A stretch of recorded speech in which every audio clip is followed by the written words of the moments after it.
the benefits of adhkar after prayer and adhkar in the morning and evening?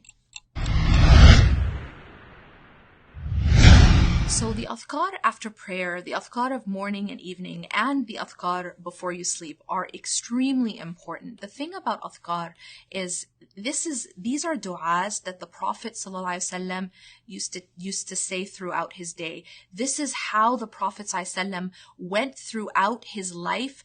Even while doing mundane things, he kept his heart connected to Allah subhanahu wa ta'ala.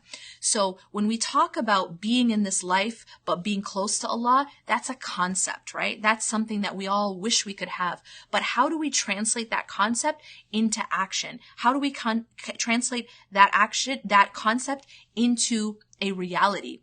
And the answer is what's in between. The formula to turn that concept into reality is through the adhkar. That when we are remembering Allah subhanahu wa ta'ala in the morning and in the evening and after prayer and before we sleep, that throughout our day we are constantly turning our hearts back to Allah subhanahu wa ta'ala even while we are going through our everyday life. That is going to be essential to be able to live our mundane life while still staying close to Allah subhanahu wa ta'ala.